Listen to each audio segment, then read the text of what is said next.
જય માતાજી મિત્રો. ઉઘરાજી, હા આપણે પેલા મહિપતસિંહનો કોઈક વિરોધ હેડે છે.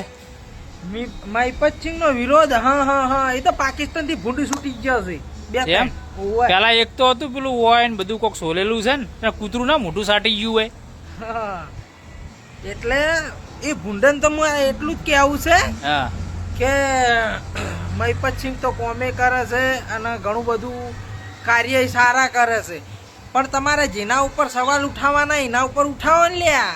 હા આ લોકોને છે ને જોયું જાતું નહીં. હા, દેશમાં ભ્રષ્ટાચાર ઘણો થાય છે.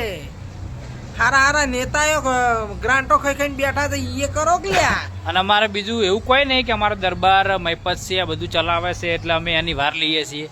અરે 18 આલમમાંથી કોઈ પણ હોત ને અને આ સંસ્થા ચલાવતો હોત ને તો અમે એને સપોર્ટ કરત. ભલે મુસલમાન ચમ નતો રહ્યો તો અમે એને સપોર્ટ કરત. બરોબર બરોબર, એટલે હાચા મોણાનો હવ કોઈ સપોર્ટ કરે. અરે અને કે મહિપતસિંહે કોઈક લાવવાના છે હેલિકોપ્ટર.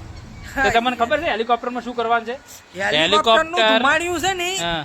એ હેલિકોપ્ટર ની અંદર નહીં આવે. ચમ કે એ ધુમાડિયા છે ને એ જે 3-4 જણા છે ને એ ચીડે ગોઠવેલા છે. એવું છે. હોવે. એ અને બીજું કોઈ ખબર હે? એ હેલિકોપ્ટર ના ડ્રાઈવર કોણ છે તને ખબર હે? આપણે બે. અને કણથી તો આકાશમાં હેલિકોપ્ટર ઉડતું છે, મહિપતસિંહ અંદર બેઠા છે ને એ કણથી દોરડું લટકાવવાનું છે અને આ જે 3-4 ભૂંડ છે ને એના માંથી બોધી અને પાકિસ્તાન ભેળા નાખી દેવાના છે.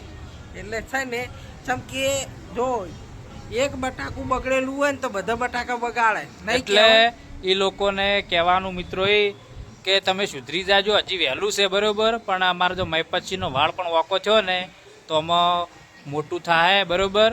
અને સુધરી રહ્યો તો સારી વાત છે.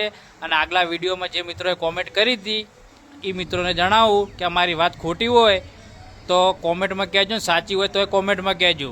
જય માતાજી, જય હોય મહિપતસિંહ. હા.